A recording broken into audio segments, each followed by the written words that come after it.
안녕하십니까. 법선 나선성입니다. 제가 이게 그 문장, 명문장을 좋아하는 스타일이라서 뭐 김희동 입선 논문이고 이런 거를 우리 때문에 우리 그 고시죠. 또는 가사 문화 그런 걸 읽는 걸 좋아해서 요즘 장안에 화제가 되고 있는 진인 조은사님의 시무 7조 요게 화제라고 해서 제가 오늘 청와대 거기 들어가서 이 복사해 와서 이거를 하나씩 읽어봤습니다. 뭐 역시 문장은 굉장히 잘 쓰신 것 같아요. 이런 문장을 저는 쓸 수가 없을 것 같은데 어쨌든 그 문장은 굉장히 수려하고 그다음에 누구나 쓸 수 있는 그런 문체는 아닌 것 같아요. 그래서 굉장히 이제 읽어봤는데 내용으로 들어가서 보면 좀 약간 좀 과장된 부분이 있는 것 같기도 하고 맞지 않는 부분도 있는 것 같아요. 그래서 또 제가 또 문장 하나하나 또 따져보는 걸 좋아합니다. 그래서 국어 시간에 우리 국어 선생님 밑줄 쫙 긋고 이런 식으로 문장 하나씩 분석을 해주죠. 저도 한번 그렇게 해보고 싶어요. 그래서 이 문장도 한번 읽으면서 그 문장에 말하는 의미가 뭘까 이런 것도 생각해보고 또 어려운 단어도 많이 썼더라고요. 그래서 그런 어려운 단어에 대한 뭐 좀 풀이도 하고 찾아보면서 한번 문장을 같이 읽어보았으면 좋겠습니다. 자, 기해년 겨울 그러면 자 마침 또 동양 철학을 제가 공부하는데 기해년이라고 하니까 반가워요. 기해년이면 작년이죠. 올해는 경자년이죠. 기해년 겨울이면은 우리가 이제 겨울이면 기해년은 사주에서 기해년 할 때는 우리가 그 양력이 아니고 입춘일을 기준으로 하거든요. 자연철학이다 보니까 2월 4일 이전을 말하니까 2020년 2월 4일 이전에 아마 그거를 말할 텐데 기해년이라면 그래서 아마 2020년 2월 이전을 기해년으로 보는 것 같아요. 그래서 나중에 신문기사도 보겠지만 그래서 2020년 2월 기준으로 제가 한번 검색을 해봤습니다. 그런 점을 참고 삼아서 말씀드리고 기해년 겨울이면 작년 또는 올해 초봄에 자, 타국의 역병이 이 땅에 창궐하였는 바 타국의 역병이라면 중국 우한이겠죠. 코로나19 그 병을 말할 거고 그 역병이 이 땅에 창궐하였는 바 가솔들의 삶은 참담하게 이루 말할 수 없어 그 이전과 이후를 언감생심 기억할 수 없고 감히 두려워 기약할 수도 없사온데 그것은 응당 소인만의 일은 아닐 것이옵니다. 자, 가솔은 가족을 의미하죠. 어쨌든 그렇고 여기서 타국의 역병에 이 땅에 창궐하였는 바 이 창궐을 찾아보니까 이 창궐을 한자는 이렇게 쓰고요. 자, 못된 세력이나 전염병 따위가 세차게 일어나서 걷잡을 수 없이 퍼짐 이렇게 돼 있어요. 그래서 이게 창궐이라는 표현이 적당한가 좀 과장된 부분이 있지 않는가라는 생각이 들어요. 요즘에 작금에 들어서 8.15 광화문 집회 이후에 굉장히 이제 확진자 수가 뭐 300명대 이렇게 몇백 명대가 되면서 더 많이 퍼져야 창궐이라는 개념을 쓸 수 있지 않을까라는 생각이 들어요. 그래서 어쨌든 기해년 겨울에는 창궐이라는 표현은 맞지 않지 않는가라는 생각이 들어요. 자, 그러면은 구체적으로 한번 볼까요? 자, 이때는 아마 우리가 그 확진자도 몇 명 안 되고 그래서 K 방역에 대한 찬사가 이어질 텐데 이거를 역병을 잘 다스리지 못해서 막 퍼져가지고 창궐한 것처럼 표현되는데 이거는 과정이 좀 과장되는 부분이라고 보여져요. 그래서 어쨌든 K 방역 성공에 대해서 찬사가 있던 시대 그런 시대가 아니었을까. 저도 저희 가족이 동남아 여행 갔다 오면서 제 스스로도 저희 모임에 안 나가고 자발적으로 격리하는 시대이기 때문에 그렇지 않을까. 그리고 가솔들의 삶은 참담하기로 말할 수 없어. 이때 아마 이제 중국에 그 관련된 오면서 뭐 관광이라든가 백화점, 면세점 이런 쪽은 좀 영향이 있었고 본격적인 그 자영업자 이런 부분에 관한 부분이 없었거든요. 그 다음에 이걸로 인해서 구조조정이 있다든지 기업에 있어서 해고가 있다든지 그럴 경우는 아닐 거라고 판단되거든요. 그런데 그 당시 어떤 연유로 그런지 모르겠지만 가솔들의 삶은 참담하게 이루 말할 수가 없다라는 부분도 굉장히 과장된 부분으로 보여져요. 이분이 나중에 보면은 뭐 세금 걱정도 많이 하는데 세금 걱정할 정도 보면은 뭐 그건 아니거든요. 그 당시에 이 경제 상황이라든가 이런 거고 그 다음에 현 상황을 보더라도 K 방역 성공으로 인해서 OECD 국가들이 굉장히 많이 경제가 침체되고 뭐 두 자릿수 이하로 내려가는 부분인데 어쨌든 OECD 중에서 우리나라가 굉장히 경제 성적이 예년에 비하면 마이너스지만 그래도 제일 좋은 성적편에 속하거든요. 그럼 이 거시적인 그 세계적인 그 경제적인 그런 관점에서 본다면 이게 그렇게 말할 수 있는가? 그래서 전반부에 이 창고라 했다는 표현과 가이솔들의 삶은 참담하게 이루 말할 수 없다라는 것은 이 현실에 대해서 약간 그분이 그렇게 겪었는지 모르겠지만 제 주변에는 이때 기해년 겨울에는 그렇게 겪은 상황은 아니지 않았는가. 그래서 이 부분 좀 공감하기 힘들어요. 뭐 그분 생각이니까. 다만 저는 이렇게 생각한다고 말씀드리고요. 그래서 제가 한번 찾아봤어요. 현 시점에서 있어서의 코로나, 자, 오늘 날짜입니다. 대한민국이 오늘 사망자가 329명이고 확진자가 26,644명이고 200명 밑으로 줄어들었네요. 이게 어제 날짜인지 모르겠지만 오늘 날짜 이렇게 표시가 되어 있고 그래서 사망자 치명률이 1.59% 되어 있고요. 그 다음에 세계적으로 보면 확진자가 2,600만 명이고요. 사망자가 87만 2천. 치명률도 3.3%예요. 그러면 우리나라는 1.59% 때문에 성공하고 있는 편이 아닌가라는 생각이 들고 물론 이런 일이 없었으면 좋겠지만 그래도 성공적이지 않을까. 그리고 전에 우리가 했던 거 보면은 자 사스가 2015년에 이렇게 많이 발전했고 또 메르스 있었죠. 이렇게 있었다고 합니다. 그런데 어쨌든 초기에는 우리나라가 잘 대응을 하고 있었다라고 해서 됐는데 그 다음 또 보면 한국 경제 성장률이 1위 성과일 때 그렇게 물론 이제 이게 큰 의미가 있지는 않죠. 근데 다른 OECD 국가국에 비하면 코로나로 인해서 경제적인 침체가 많이 있는데 그 와중에서도 가장 경제적인 성과가 좋다라고 하는 부분 옛날 정권 같으면 대대로 홍보할 일이겠죠. 그 다음에 아까 기해년 겨울이라고 해서 제가 2020년 2월쯤 찾아봤어요. 그 입춘 전후로. 바로 2월 4일 전 2020년 2월 2일 하면 그때 YTN에 국제 확진자가 15명, 환자 3명 추가 확인. 이런 상황이었거든요. 과연 이걸 가지고 창골이라는 표현을 쓸 수 있을까라는 생각이 들어요. 제가 봤을 때는 좀 오버다라는 생각이 듭니다. 국어 단어에 대한 이 부분이 오버된 것 같고. 자, 백성들은 각기 분하여 입마개로 숨을 틀어막았고. 좀 심하죠? 숨을 틀어막은 건 아니고 호흡을 저는 이때 안 썼습니다. 마스크는. 그 다음에 병마가 점령한 저작거리는 숨을 급히 죽였으며 이제 뭐 이런 조심하라는 얘기는 있었지만 숨을 죽이고 그럴 정도는 아니죠. 도성 내 의원과 관원들은 숨을 바삐 쉬었지만 지병이 있는 자, 노약한 자는 숨을 거둬싸웁니다. 자, 지병이 있는 자를 기저병이 있는 자라고 하더라고요. 노약한 자, 그러니까 사망자들의 연령을 보면은 연세 드신 분이 제일 높습니다. 그건 병의 특성상 호흡기라든가 기저병을 갖고 계신 분들은 어쩔 수가 없는 거고, 그래서 이제 이런 분들이 안타깝지만 목숨을 잃었는데, 그 당시에 몇 명이나 기해년 겨울에 몇 명이나 죽었는지 모르겠어요. 그래서 요 현재는 뭐 대다수가 50대 이상으로 제가 알고 있습니다. 그래서 어쨌든 그런 사실이고, 그런데 이 당시에는 그렇게 뭐 창궐해 가지고 목숨을 많이 잃을 정도는 아니다. 그 다음에 사신은 이제 죽음의 신이겠죠. 사신은 가난한 자와 부유한 자를 가려 찾지 않았사오며 절명한 지아비와 지엄이 앞에 가난한 자의 울음과 부유한 자의 울음은 공히 처연했사옵고. 근데 실제 상황은 이렇게 뭐 많이 죽어서 울부짖음이 있었거나 가난한 자, 부유한 자 뭐 이렇게 오히려 가난한 사람들이 더 절받겠지 부유한 자들이 그 코로나 때문에 부유함에도 불구하고 사망해서 그 사람들이 고통을 느꼈다. 이런 기사를 제가 못 본 것 같아요. 그의 새벽 도성에 내린 눈은 정승댁의 기왓장에도 여염의 초가지붕에도 함께 내려 스산하였습니다. 그렇죠. 눈이 뭐 어디는 내리고 어디는 안 내리고 그러진 않죠. 그런데 어쨌든 돈이 많건 없건 그런데 돈이 많은 사람들은 좋은 주택에 사는 사람들은 눈에 구애받지 않죠. 왜냐하면 관리인들이 다 청소해 주잖아요.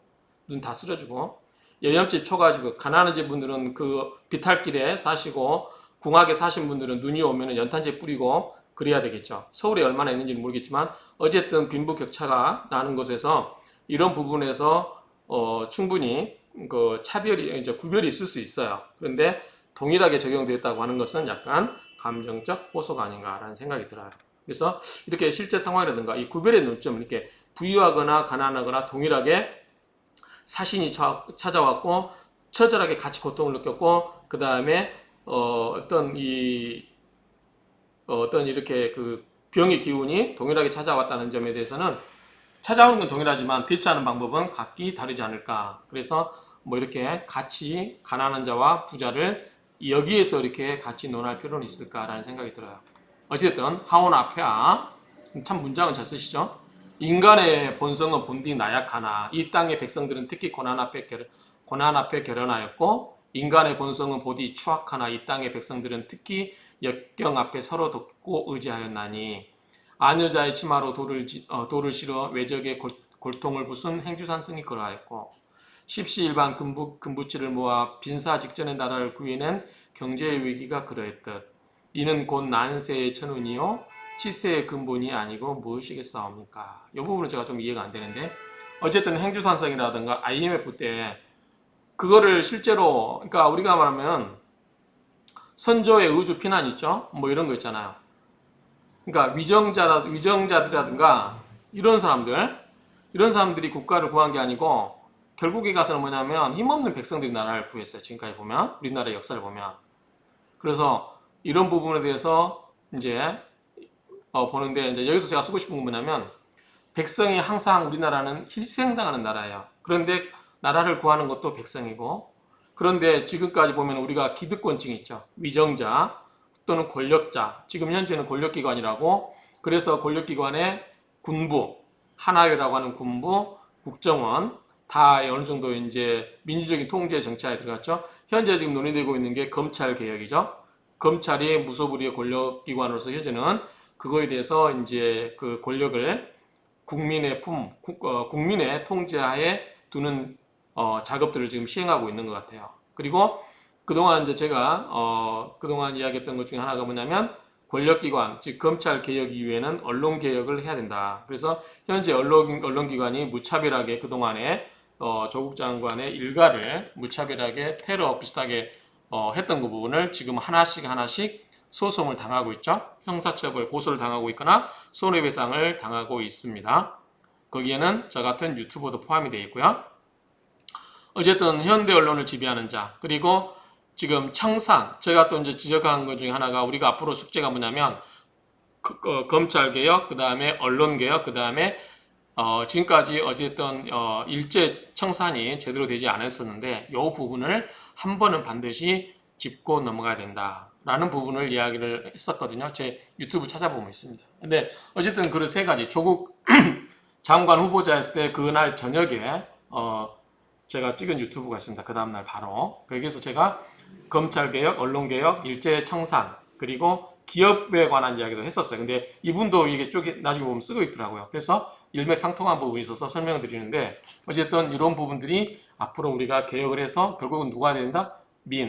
밑에도 이야기하지만 주권재민, 헌법 1조에 있는 그 백성의 힘에 백성의 권력 모든 권력기관은 백성 밑에 두어야 된다고 하는 그 논리로 가는 게 맞습니다. 그래서 어쨌든 이 부분을 이야기를 하는데 이 부분은 인정하듯이 어쨌든 우리나라가 제일 희생당한 것도 백성이고 제일 국가를 구해낸 것도 백성이다. 이런 점은 높이 삽니다. 이듬해의 봄이 먼저 경자년이죠. 경자년. 자, 2020년 폐하의 성은에 힘입어 권토 중내한 이 나라 백성들은 저마다 살 길을 찾아 집신끈을 다시 메었고 민초들의 삶은 다시 용진하였으나 이게 무슨 말인지 모르겠는데 아마 코로나가 이제 방역이 성공해서 좀 어느 정도 성공한 다음에 다시 백성들이 이제 일상생활로 돌아가는 그걸 표현하지 않았나 싶은 생각이 들어요. 그래서 폐하의 성운이라는 게 K 방역의 성공에 힘입어서 권토중내한 그래서 권토중내 보니까 이게 마를권이죠. 똘똘 만다. 흙을 똘똘 말아서 다시 온다. 그런 뜻이죠. 권토중내가. 그 다음에 용지는 용감하게 나아간다. 그런 뜻이죠. 그래서 저마다 살 길을 찾아 집신권을 다시 메었고 민초들의 삶은 다시 용진하였으니 지압이 지엄이는 젖먹이를 맡길 곳을 찾아 집과 집을 오가며 동분서주하였고 그랬죠. 이제 맞벌이 부분들 그랬죠. 서신을 달래어 재택근무에 당하는 등 살 길을 찾아 고행하였는 바. 물론 이제 일부 기업에서 재택을 했죠. 재택근무를. 고을한 남노한 주막에서는 백성의 가락국수가 사발에 담겨 남겨진 할미와 손주상에 올랐는데 이건 모르겠어. 뭔 말인지. 말은 멋있어요. 말은 멋있었는데 지금 시대에 옛날처럼 남노한 주막에서 가락국수가 사발에 담겨서 할머니와 손주의 상에 올랐다. 그건 아닌 것 같아요. 우리 지금 뭣도 받았죠? 그 뭐죠? 국가로부터 뭐 돈도 받았잖아요. 자영업자도 얼마씩 받고 그렇게 해서 이제 재래시장 살리고 뭐 경제 활성화를 위해서 하고 있기 때문에 현상 이거 꼭 보면은 굉장히 할미와 손주면 불쌍하죠. 장년들이 없는 힘없고 늙은 할미와 손주의 밥상을 생각하는데 그런 거는 아닌 것 같아요. 그 다음에 경상의 멸치와 전라의 다시마로 육수를 낸 국물은 아이의 눈처럼 맑았고 할미의 주름처럼 기뻤사오며 이 표현도 저는 잘 이해가 안 돼요. 제가 멸치는 인정하는 게 거제도 구조라 해수욕장 가서 제가 학교 다닐 때 거기 놀러 가가지고 거기서 멸치 사가지고 된장국 끓여 먹을 때 정말 맛있었거든요. 거제도의 거제의 구조라 해수욕장 거기에서 가면은 그런 게 있었고요. 그다음에 다시마는 완도인가요? 뭐 어쨌든 그쪽에 그러니까 전라도와 경상도를 합쳐서 뭔가 만들어낸 그 음식엔 아이의 눈처럼 맑았고 할미의 주름처럼 기뻤사오며 그런데 이 국물과 눈과 주름은 뭐만 그러니까 맛이 기뻤다는 의미를 할미 주름처럼 한 건지 모르겠지만 어쨌든 그렇게 넘어가고요. 산파가 다녀간 고을 민가에서는 어미의 산도를 찢어내며 고군분투한 아이가 마침내 탯줄을 끊어 울음을 터뜨렸고 창자를 저미는 고통에도 초연했던 어미는 아이를 받아 젖을 이어내고 울음을 터뜨렸사온데 이게 무슨 말을 하고 싶어서 이렇게 까는지는 모르겠는데 말은 이 표현은 뭐 있어요? 그 울음과 울음의 사이가 가엾고 또한 섬뜩해 소인은 낮게 엎드려 숨지겨 싸웁니다. 지금은 맞지 않죠? 요즘 뭐 비용은 출산율도 낮고 산부인과도 있는데 뭐 이게 코로나와 이런 거 무슨 관련성이 있는지 저는 이해가 안 됩니다. 무슨 의미로 쓴지 이해가 안 돼요. 지금은 이런 거는 하등의 어려움이 아니죠. 우리나라에서 뭐 산부인과라든가 이런 거는 잘 돼 있죠. 그 다음에 국수를 먹을 만큼 우리가 가난하지 않죠. 이 와중에도 다들 잘 먹고 삽니다. 옛날 재난지원금 주고 나서 가장 했던 게 소고기가 제일 많이 팔렸다고 그랬죠. 또 이번에 추석 때 아마 소고기를 많이 먹지 않을까 이런 기사도 봤습니다. 그러니까 지금 경제 상황이 어렵다고 하지만 옛날에 우리가 그 역병이 창궐해 가지고 어렵게 살던 그런 시대는 아닙니다. 자, 소인 살펴보건대 백성은 정치 앞에 질이 멸렬할 뿐 저는 그렇게 생각하지 않아요. 지금 8.15 광복 그 집회에서도 목소리 다 내죠. 그리고 그 전에 촛불 집회 다 목소리 냈어요. 그렇죠? 그래서 질이 멸렬하지 않습니다. 지금은 백성이 제일 힘이 강해요. 왕인 대통령도 눈치 보고 있고 검찰 개혁도 수서동에서 촛불 집회 했었죠. 그래서 지금 그렇게 가고 있고 지금은 민주주의 시대입니다. 독재 국가 시대가 아니에요. 그렇기 때문에 그 민주주의 국가 시대에 옛날 독재 국가 예컨대 유신 정권에 대해 이럴 때 저희 학교 다닐 때도 데모하면 판검사 못한다. 못하겠어요. 그리고 뭐 저기 항상 우리 이제 그 영화 같은 거 보면은 남영동 대공 거기로 끌려가지 않을까 뭐 이렇게 학생운동 하신 분들은 그런 거 있었죠. 그 다음에 그 전태일 열사인가요? 그런 분도 있었고. 그러니까 지금은 광화문에서 대놓고 대통령 요구하잖아요. 그렇기 때문에 옛날 그 백성이 정치 앞에 질이 멸렬할 뿐 아니라 지금은 각종 통신, 인터넷 발달해서 정치 앞에 제일 강할 수 있는 사람들이 백성입니다. 요거는 말이 안 되고. 위태로움 앞에 빈부가 따로 없었고 위태로움 앞에 빈부차가 더 날 수도 있습니다. 그렇지 않아요. 돈 있는 사람들은 해외로 갈 수도 있고요. 더 안전한 데 가서 살 수도 있고 위태로움 앞에 빈부차가 따로 없었다. 오히려 부자들이 더 기회주의자로 전락할 수 있는 기회주의자로 갈 수 있는 그러한 요소가 있습니다. 이것도 동감하기 힘들어요. 그분은 그렇게 생각할 수 있는데 저는 그렇게 생각한다고요. 살고자 하면 남녀노소가 따로 없었으며 저거는 이 말 동감해요. 자, 노인들이 죽고 싶다는 말은 3대 거짓말 중 하나라고 하잖아요. 끼니 앞에 영원함이 우러져 향기로웠습니다. 이게 무슨 말일까요? 앞에 그 멸치하고 다시마 이야기인지 모르겠지만 끼니 앞에 영원함이 어우러져 향기로웠습니다. 이해가 안 되고 아렵게 항소한 앞에야 백성들의 삶이 이러할진데 조정의 대신들과 관료들은 국회에 모여들어 탁상 공론을 거듭하며 말장난을 일삼고 좀 짜증나죠. 국회 정말 짜증납니다. 지난 국회도 그랬고 이번 국회도 그렇죠. 막 억지 쓰는 사람들 많죠. 그럴 때는 국민들이 주신 표로 다수당이 더불어민주당이 표로 하시면 됩니다. 그 장기 집권에 연연하지 마시고요. 그냥 준 표대로 딱 하세요. 하시고 정책으로 승부하고 다음 이제 한 4년 남았잖아요. 3년 반 남았잖아요. 그때 가서 해놓은 성과로 다시 표를 받으시고 제대로 못하면 그때 가서 또 다수당 내주시면 되고 그런 거잖아요. 그러니까 표를 의식해서 주저주저 하지 마세요. 앞으로는 표를 받으면 똑부러지게 하세요. 그게 국민들한테 표를 받을 수 있는 거예요. 표를 줬으면 그 표대로 하시면 됩니다. 그 다음에 표를 못 얻은 소수당은 거기에 겸허하시면 돼요. 제가 선거 전에 리포트도 하나 찍은 게 있어요. 앞으로 제3의 정당이 필요할까? 저는 필요 없다고 봤어요. 그런데 아니나 다를까? 제3의 정당 표들이 많이 떨어졌죠.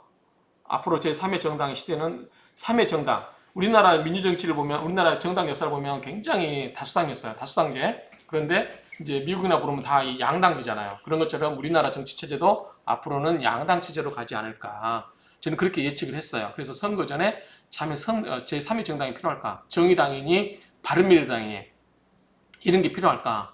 저는 불필요하다. 앞으로는 국민에게 책임지는 정치를 하면 양당 체제하에서 국민에게 정치로서 표를 받으라. 국회의원들끼리 서로 눈치 보고 그러지 말고 소신껏 정강 정책에 입각해서 정책을 피고 국민들에게 표로 받으라. 저는 그렇게 말하고 싶어요. 앞으로는 그런 시대가 되어야 되지 않을까라고 생각을 합니다. 다음 실정의 책임을 폐위된 선왕에게 떠밀며 실정의 책임을 선왕이면은 박근혜 대통령인가요? 그분에게 떠밀었나요? 그분에게 떠민 거는 아닌 것 같은데 그 국정농단에 대해서 물었지 어떤 실정의 책임을 부동산 정책인가요? 이명박 정권하고 박근혜 대통령 때는 이제 그 부동산이 활황시켜주기 위해서 여러 가지 입법 정책을 했죠. 그래서 이제 그 부동산 경기가 활황이 된 건데 어쨌든 이 실정은 무엇을 말하는지 아니면은 국회에서 통합당의 그 이제 국민의힘 당의 비협조를 말하는지 정확히 뭐를 의미하는지 모르겠어요. 그분의 생각을 실패한 정책을 그보다 더 우측으로 덮어. 자, 여기서 실패한 정책이 뭔지, 여기서 부동산 대책을 말하는지, 부동산 대책이 꼭 나쁜 건지는 저는 나중에 의견을 제시하겠지만, 부동산을 하고 있는 입장에서, 부동산 대책 중에 잘한 것 중 하나가 돈줄 재는 것과 법인 물량, 다주택자들 세금 매기는 것, 이렇게만 하면 됩니다. 그리고 집값도 우리의 재산이에요. 중요한 우리 대부분 저희 같은 서민들의 대부분 중요 재산이 뭐냐면 부동산이에요. 다른 거 다 물가 올라가는데 부동산만 안 올라가게 하는 것도 문제가 있어요.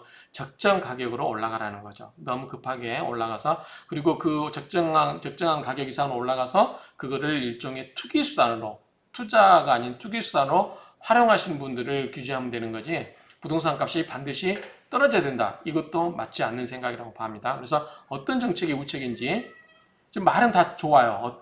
그럴듯한데 구체적으로 하나하나 보면 뭐 어떤 정책을 말하는지 실패한 정책은 어떠한 정책을 말하며 그보다 더한 우책이 뭔지를 덮어서 백성들을 우롱하니 그 꼴이 가히 저비가경이라. 백성을 우롱했다. 저도 백성이지만 우롱당했다는 생각이 없습니다. 어느 대신은 집값이 11억이 오른 것도 오른 것도 허다건을 많다는 거죠. 그렇죠. 많이 올랐습니다. 현 시세 11% 올랐다는 미친 소리를 짓거리고 있으며, 자, 여기 보면 11억이 오른 것뿐만 아니라, 자, 우리 반포 같은 경우는 국회의원은 23억이 올랐다는 얘기가 또 있더라고요. 그래서 이 강남은 10억이가 아니라 20억대 이상 올라서 많아요. 그래서 이 부동산으로 덕본 대신들이 누굽니까? 이걸 하나씩 좀 밝혀줬으면 좋겠어요. 그리고 정당이라면 어느 정당에 있는 국회의원들이 이러는 건지, 그리고 11억 오른 것뿐만 아니라 23억 오른 사람 보고 어떤 국회의원은 70 몇 억대도 있다던데, 이 부동값을 올린 이 입법을 한 사람들이, 한자들이 누군지, 그리고 이 집값을 현 정부가 올리려고 했는 건지, 집값 부양 정책을 쓴 적이 있나요? 이 정권에서 집값 부양 정책 쓴 적 없습니다. 전 정권에서 썼죠. 자, 집값을 내리려 함인가? 부동산 정책의 유연한 패턴의 반복일 뿐, 제가 봤을 때는 이제 전 정권이 부동산을 띄우는 정책을 하면 그 집값이 후발타탄성 올라서 정권이 바뀌면서 바뀐 정권이 집값을 상승 주범으로 몰리는 것 같아요. 그리고 이게 제가 봤을 때는 이러한 부동산 정책의 우연한 패턴의 반복일 뿐 집값을 올리려 하는 정책은 없었다고 봅니다. 있다면 제시해 보십시오. 현 정권 들어서 문 대통령 들어서 집값을 올리려는, 집값을 띄우려고 하는 정책이 있었는지 저는 여기에 수긍할 수가 없습니다. 특히나 부동산을 하고 있는 사람으로서 이 말에는 수긍이 안 됩니다. 그 다음에 11%. 자, 11%는 아마 무슨 말인지 모르겠어요. 저기 아마 김현미 장관을 이야기한 것 같은데, 김현미 장관이 11%를 어떤 의미에서 했는지 잘 모르겠고, 제가 그 뉴스는 모르니까. 그 다음에 미친 소리를 지키고 있다는데, 이게 앞에 11억과 11% 동일한 선상에 놓고 하는 미친 소리를 의미하는지, 어쨌든, 그 부분은 좀 이해가 안 되는데, 어쨌든 그런 부분이 있고, 그 다음에 어느 대시는 수도 한양이 천박하니, 아마 저는 정확히 모르겠는데 뉴스만 통해서 봤는데 그 천박한 말만 갖고 보면 그렇게 생각할 수 있는데, 한강변에 그 높이만 있는 그러한 천박한 아파트 구조를 이야기했던 게 아닌가, 저는 그렇게 뉘앙스를 들었거든요. 그래서 이 서울의 난개발을 이야기한 것이 아니었을까. 정말 그분이 그런 의도였다면 그분은 비난받아야 되죠. 서울이 왜 천박합니까? 그렇지 않죠? 우리 서울 노래도 있잖아. 아름다운 서울에서 살랍니다. 저도 서울 살고 싶어요. 자, 세종으로 천도를 해야 한다는. 자, 세종으로 천도해야 된다는 하는 건데, 이런 말을 했던 분이 또 어느 신문 보니까 거기에 땅도 가지고 있다. 근데 그런 사적인 목적으로 그렇게 말씀하셨다면 비난받아야 됩니다. 근데 그런 사적인 목적이 없이 지역 균형 발전이라는, 지역의 균형 발전을 의미한다는 차원에서 그렇게 말씀하셨다면 그거는 꼭 그렇게 단어만 콕 집어내가지고 그렇게 이야기할 필요는 없지 않을까 생각합니다. 회개한 말로 백성들의 기세에 찬물을 끼얹고. 백성들의 기세가 뭡니까? 이 서울에서 계속 집값 띄우는 게 기세입니까? 이 기세란 말이 정확히 뭘 의미하는지 모르겠어요. 회개한 말로 백성들의, 그러니까 한양이 천박하다든지 세종으로 천도를 해야 된다든지, 그래가지고 이게 회개한 말입니까? 이러한 회개의 말로 백성들의 기세에 찬물을 얹고. 그러면 이 말 뉘앙스로 보면 서울의 집값을 떨어뜨리려고 했던 말들인데, 이 기세라고 하면은 백성들 기세는 서울의 집값을 계속 올려서 하자는 얘기로 들리는데, 제가 국어 이 문장 파악을 잘못한 겁니까? 잘 이해가 안 됩니다. 자, 번직이 법무부 장관인지 국토부 장관인지, 이거는 추미애 장관을 이야기하는 것 같아요. 아직도 감을 못 잡은 어느 대신은. 근데 여기에서 신문에서 국무위원은 의견 표명은 가능하다고 생각된다. 약간 이제 그러니까 자기 영역이 아닌 부분에 대해서 이야기하는 것도 있지만, 어쨌든 오버한 부분도 있다라고 보는 견해도 있고, 국무위원으로서 의견 표명을 충분히 할 수 있다고 하는데, 요거는 좀 오버라고 볼 수 있는 부분도 있어요, 분명하게. 왜냐면 국토부 장관이 있기 때문에. 그런데 전월세 시세를 자신이 정하겠다며, 이 부분은 주택임대차법이 제가 알기로는 법무부 소관이거든요. 주택임대차법은 법무부 소관. 지금 최근에는 국토부랑 같이 했던 것 같은데, 민법하고 주택임대차법은 법무부 소관이기 때문에 충분히 그 정도는 말할 수 있지 않을까라고 생각이 되고요. 여기저기 널뛰기를 하고 칼춤을 추어. 자, 아마 여기저기 이제 간섭을 한다는 얘기겠죠. 근데 여기저기 널뛰기를 한단 말을 좀 구체적으로 했으면 좋겠어요. 칼춤은 또 뭡니까? 칼춤. 망나니가 연상되는 춤이거든요, 칼춤은. 자, 칼춤이라고 하는 것은 법무부 장관은 우리가 이제 숙살직권이라고 하는 게 있어요. 숙살직권. 우리가 칼은 금이죠. 금은 숙살직권이 있습니다. 금 기운이 강한 사람들은 판검사예요. 의사도 이제 해당되지만 사주로 보면. 그런 사람들이 칼춤을 추는데, 칼춤이 아니죠. 정확히 말하면 칼을 휘두르는 거죠. 칼춤은 무당들이 추는 거고요. 칼을 휘두르는 것은 거기에 고난을 갖고 있는 사람. 검사도 칼을 휘두르는 거예요. 사람들 기소하는 것도. 감옥에 보내는 거 다 칼을 휘두르는 겁니다. 판관도 아니 판사도 마찬가지예요. 이 칼이라고 하는 것은 일종의 숙살직권이기 때문에 숙살이라는 것은 다른 사람의 생명을 다루는 거예요. 거기에는 의사도 들어가고 다른 사람의 신체적 자유를 제한하는 이 판검사 다 마찬가지입니다. 그래서 칼을 휘두를 수 있습니다. 그런데 여기저기서 칼을 늘뛰게 하고 칼을 휘둔다고 했을 때 그게 구체적으로 어느 거를 이야기하는 건지, 그래서 제가 봤을 때는 이것도 역시 이제 좀 삐딱한 시선을 보는 게 아닌가라는 생각이 들어요.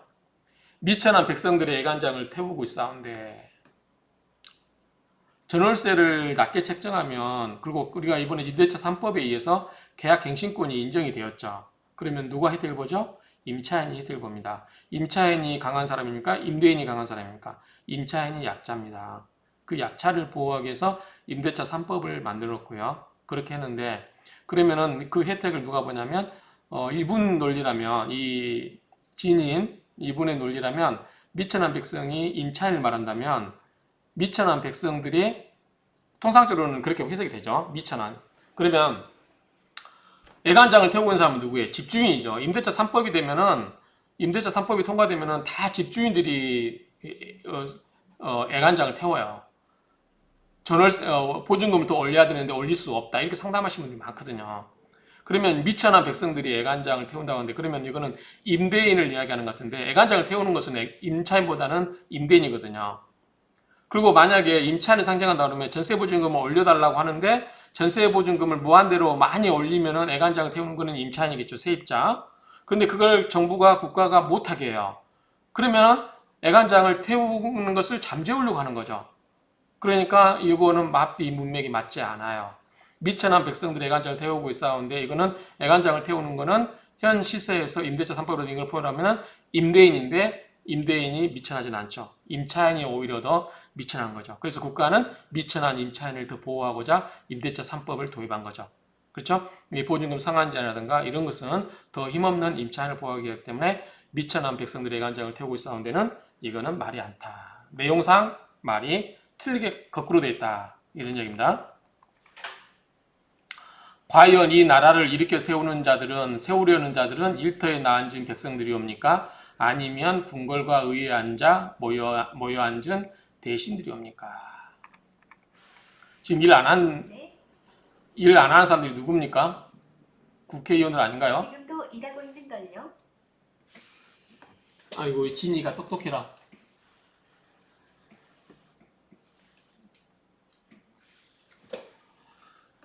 진이가 인공지능을 갖고 있어서 그렇습니다. 그런데 그 정부 관료들은 일을 하죠. 그 다음에 국회의원들 중에 일 안 하는 국회의원 누굴까요? 국회에 안 들어가서 일 안 하고 있는 사람이 누굽니까? 자, 그거 생각해 보시면 답이 나오죠. 관료들이 일을 안 한다? 혼나겠죠. 국회에서 가만 안 놔둘 거예요. 그 다음에 행정부 수반인 대통령이 가만 안 놔두겠죠. 그렇기 때문에 오히려 일을 안 한 사람은 국회의 일부 의원들이 안 하고 있지 않나, 저는 그렇게 생각해요. 그렇기 때문에 이것도 뭐 더불어민주당 일을 안 하진 않죠. 더불어민주당 열심히 일하고 있지 않습니까? 법도 만들고 일하자고 아우성 치고 있죠. 거기에 일 안 하고 밖에서 놀고 있는 사람들이 누구죠? 생각해 보시면 답 나오죠. 또한 역사를 되짚어 살펴보건대 과연 이 나라를 도탄지고에 빠뜨렸던 자들은 우매한 백성들이었습니까? 아니죠. 이 나라를 도탄지고에 빠뜨린 사람이 어떻게 우리가 백성들이 그랬습니까? 다 위정자들이 그랬지. 제2등의 눈먼 탕간오리가 무능력한 조정의 대신들을 싸웁니다. 대신들을 싸웁니까? 당연히 이 탐관오리와 무능력한 조정의 대신들이죠. 그렇죠? IMF를 누가 유발시켰습니까? 일제시대 때, 그 일제시대를 한일합방에 서명한 사람이 누굽니까? 다 누굽니까? 이런 사람들 있죠. 그렇죠? 근데 우리 IMF를 빠지게 한 사람은 누구고, IMF에 빠지게 했던 당은 누구고, IMF에서 헤어나오게 한 당은 또 어디입니까? 그렇죠? 이거 생각하면 답 나오죠. 그래서 여기서 말하는 이 지인인 이분이 말하는 탐관오리와 무능력한 조정의 대신들이 누굴 말하는지 모르겠는데, 제가 봤을 때는 그분의 의중과 제 의중이 다른 것 같아요. 제가 봤을 때는 지금의 대신 관료는 아닌 것 같아요. 님이 아니시라면 아닌 거죠. 하여 경자년 여름 간신히 쥐떼처럼 창굴하여 역병과도 같으니. 간신히 쥐떼처럼 창굴했습니까? 창굴함을 떠나왔는데 간신히 누가 있어요? 그래서 여기서 간신히 쥐떼처럼 창굴하여 역병과 같으니, 이게 간신히 누굴 말하는지 저는 오히려 국회에서 일을 안 하고 장애투쟁만 하는 사람을 간신히 보는 게 맞지 않을까라고 생각이 들어요. 정책은 나무하나 결과는 전무하여 허망하고. 정책이 나무 있습니까? 그 결과가 없나요?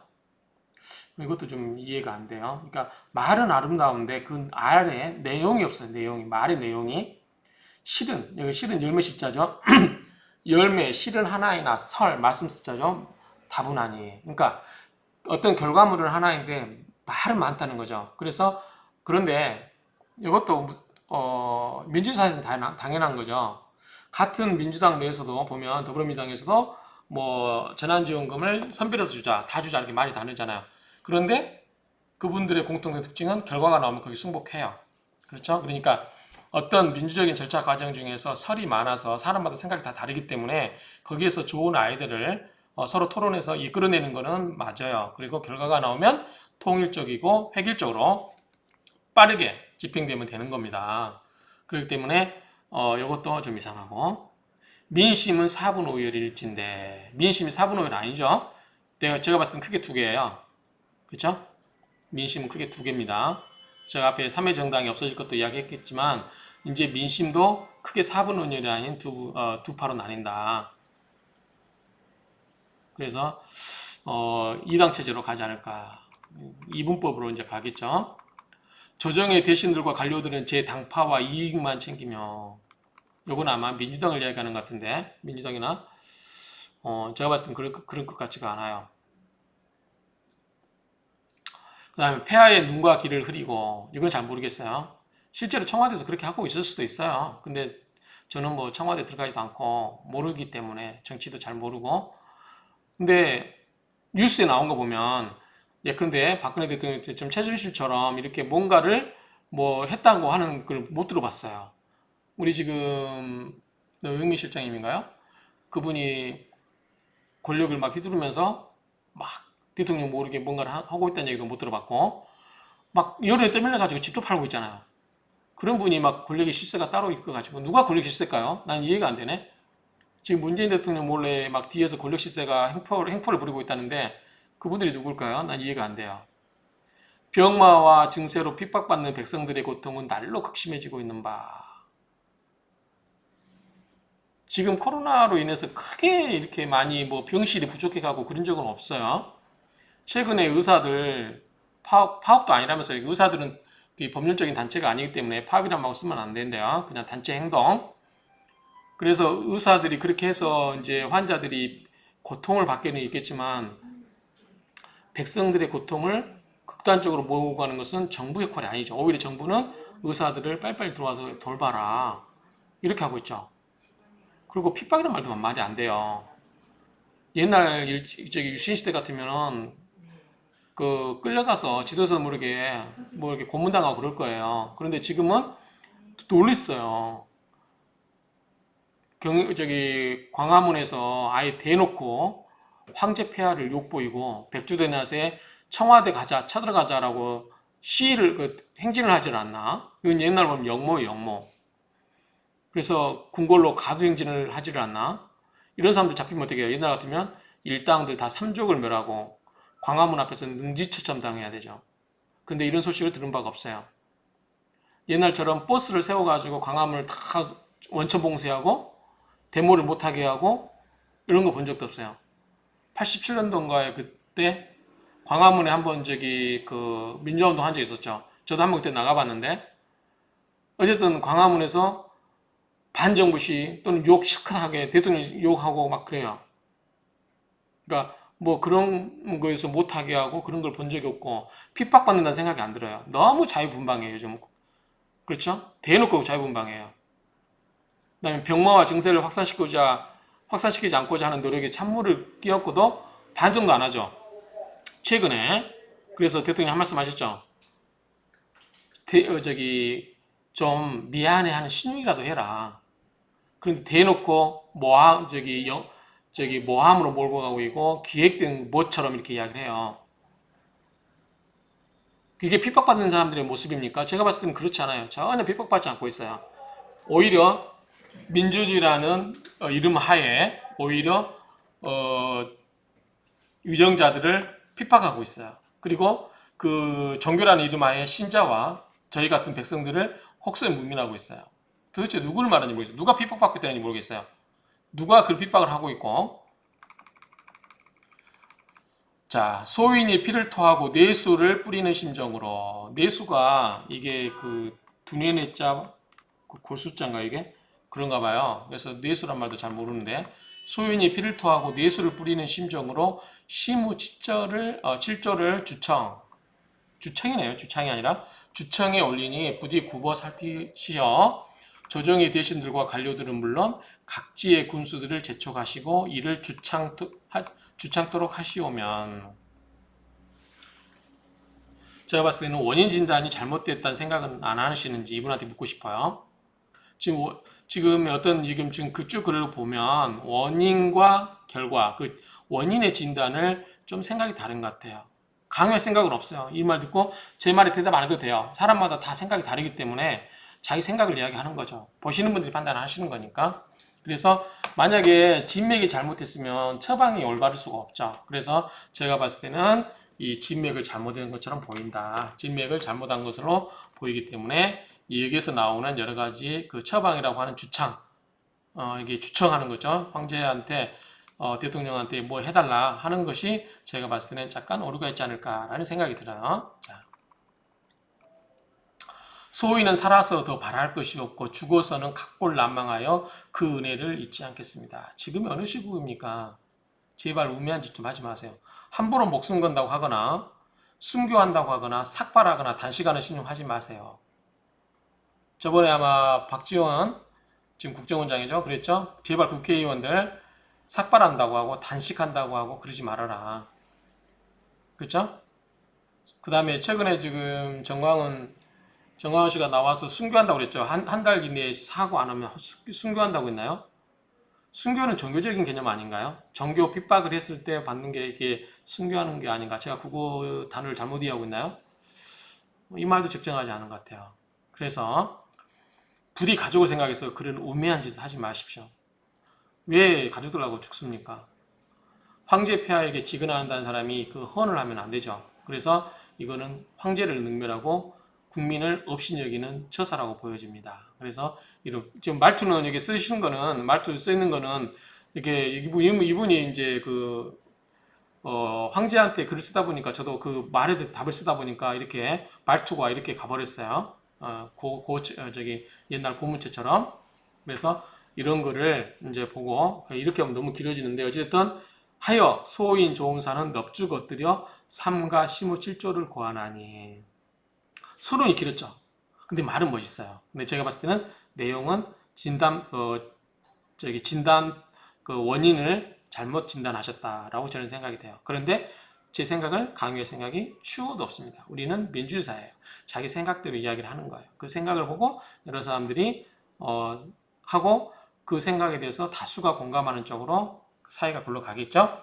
자, 그런 의미에서 저도 워낙 이 장안에 화제가 되고 그래서 한번 이 시무실조를 공부하는 셈 치고 한번 읽어보면서 제 생각을 피력해 봤습니다. 잠시 쉬었다 계속할게요. 너무 길어요. 50페이지가 넘습니다.